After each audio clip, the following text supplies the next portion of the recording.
अस्सलाम वालेकुम। आज हम एक नई वीडियो के साथ आए हैं। जो हमारा टॉपिक है बेसिकली वो है डिफॉरेस्टेशन एंड ओवर हंटिंग।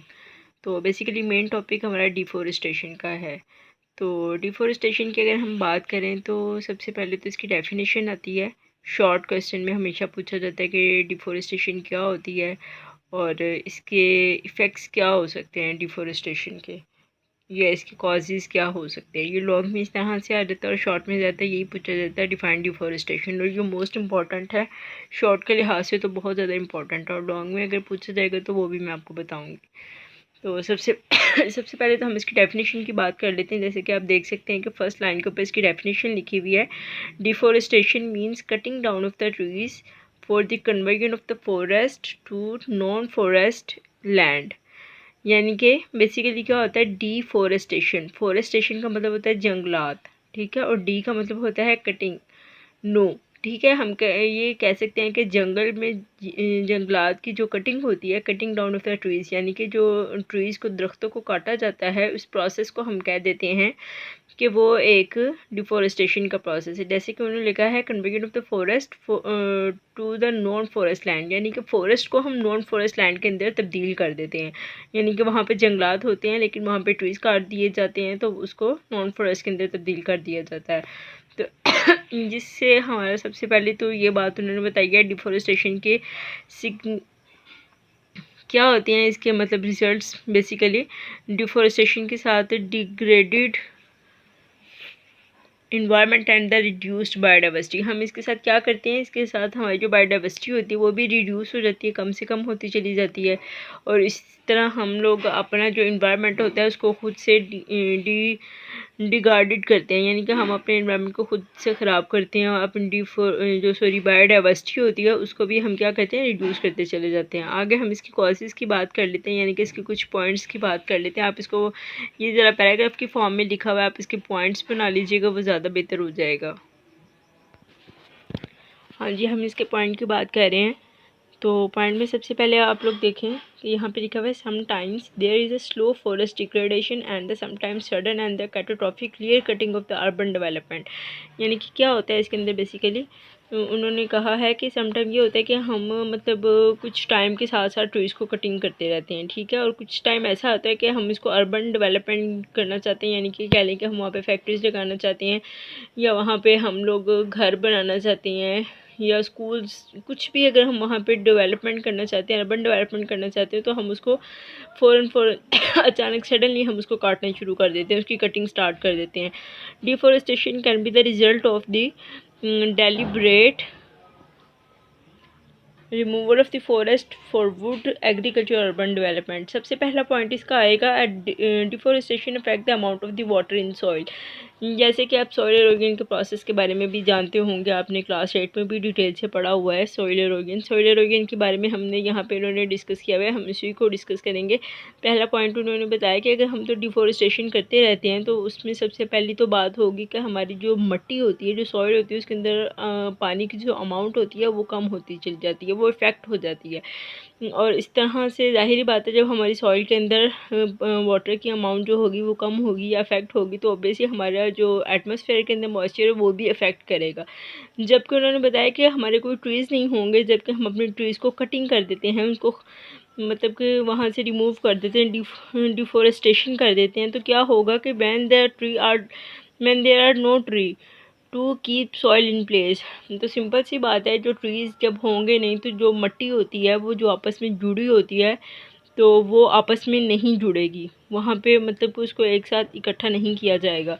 तो इस वजह से कहते हैं कि वहाँ पे बहुत ज़्यादा चांसेस हो जाते हैं सॉइल एरोजन के। सिंपल सी बात है कि जो मिट्टी है उसको किसी ने होल्ड किया होता है, और वो होल्ड किसने बेसिकली किया होता है, वो बेसिकली ट्रीज़ ने होल्ड, ट्रीज़ की जो रूट्स होती हैं, जो उसकी जड़ें होती हैं, उसने उसको होल्ड करके रखा होता है। तो जब हम वहाँ से ट्रीज़ ही काट देंगे तो सिंपल सी बात है कि वो जो सॉइल है वो अपनी प्लेस में नहीं रहेगी, वो होल्ड अप नहीं रहेगी, तो वहाँ से सॉइल एरोजन का प्रोसेस होगा। जैसे ही खुदा न खास्ता अगर वहाँ पे फ्लड आता है, बारिश आती है, तो जो सॉइल की सबसे अपर मोस्ट लेयर होती है वो भी पानी के साथ बहती हुई चली जाती है। तो इसके साथ फ्लडिंग का बहुत ज़्यादा मसला बन सकता है।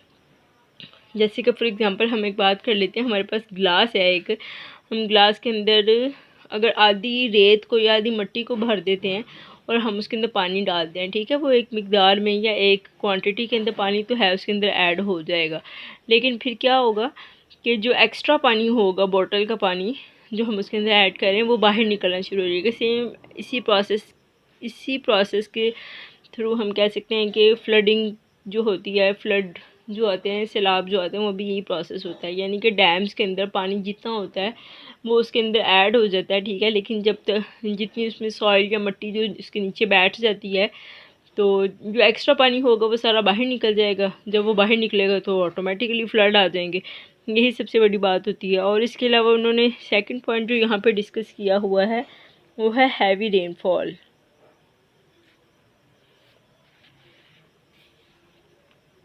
Heavy rainfall washes out the soil into reverse. वही बात जो मैंने बताई है कि क्या होता है, जैसे कि अब आप यहाँ पे उन्होंने सॉइल इरोजन का प्रोसेस दिखाया हुआ, ये देखें बुक के अंदर ये सॉइल इरोजन का प्रोसेस दिखाया है, ये डिफॉरेस्टेशन का दिखाया हुआ उन्होंने कि इसमें क्या करते हैं हम, chopping up of the trees for the construction of the roads. हम रोड्स बनाने के लिए, फैक्ट्रीज़ या अर्बन डेवलपमेंट के लिए हम जो हमारी जो ट्रीज़ होती हैं हम उनकी चॉप कर देते हैं या उसकी डिफॉरेस्टेशन कर देते हैं, उसकी कटिंग कर देते हैं। ये सॉइल इरोजन का प्रोसेस होता है, यानी कि जो अपर मोस्ट लेयर होती है सॉइल की वो सारी पानी के साथ बहती हुई चली जाती है।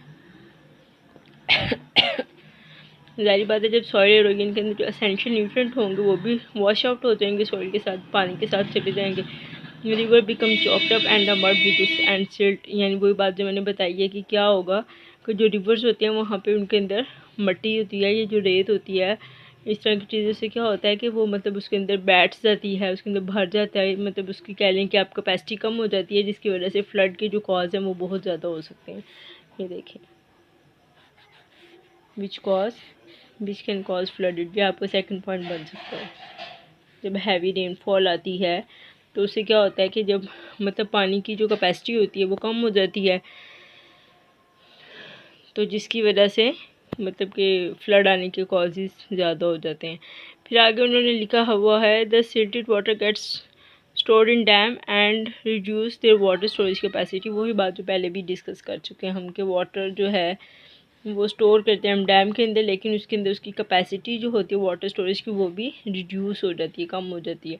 Deforestation also contribute to decrease the transpiration के अंदर भी अगर हम डिफॉरेस्टेशन करेंगे तो जो हमारा ट्रांसपायरेशन रेट होता है वो भी डिक्रीज़ हो जाता है, which lessens the cloud formation. Simple सी बात है, जब ट्रांसपायरेशन का प्रोसेस होगा वो डिक्रीज होगा तो क्लाउड की फॉर्मेशन भी कम हो जाएगी। The ultimately reduces the sources of rain, तो उसकी वजह से बारिशें भी जो हैं वो कम से कम आएंगी। ये 3 मेजर पॉइंट उन्होंने यहाँ पे डिस्कस किए हुए हैं, जो कि अगर आपको लॉन्ग क्वेश्चन में पूछा जाता है तो आप इजीली यहाँ से उसको डिस्कस कर सकते हैं।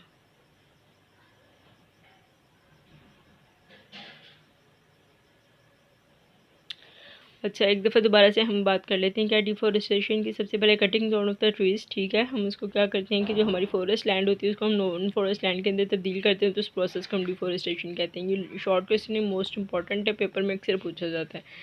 और इसके कॉजेज़ और इफ़ेक्ट की बात करें तो कॉजेज़ का मैंने पहला पॉइंट आपको बताया कि सॉइल इरोजन पहला इसका कॉज होगा, इनके इससे सॉइल इरोजन का प्रॉब्लम जो है वो फेस करना पड़ता है कि क्योंकि सॉइल जो होती है वो अपनी प्लेस पे नहीं रहती है, फोल्ड अप नहीं रहती है, जिसकी वजह से जब बारिशें आती हैं तो जो अपर मोस्ट लेयर होती है सॉइल की उसके साथ पानी के साथ बहती हुई चली जाती है। और दूसरा पॉइंट था वो हमने हैवी रेनफॉल का डिस्कस किया था, यानी कि जैसे कि मैंने आपको इसमें बताया कि डैम्स की जो कैपेसिटी होती है उसकी वाटर स्टोरेज की कैपेसिटी वो कम हो जाती है, उसके अंदर मिट्टी जो है वो बैठ जाती है, इस वजह से जो एक्स्ट्रा पानी होता है तो वो एज अ फ्लड यानी कि फ्लड का कॉज बन जाता है। फिर इसके अलावा यहाँ पे बताया हुआ कि जो ट्रांसपायरेशन का रेट होता है वो भी डिक्रीज़ हो जाता है, और डिक्रीज़ होने के बाद जो क्लाउड्स हैं उनकी फॉर्मेशन नहीं होती और बारिशें जो हैं वो बहुत कम होती हैं।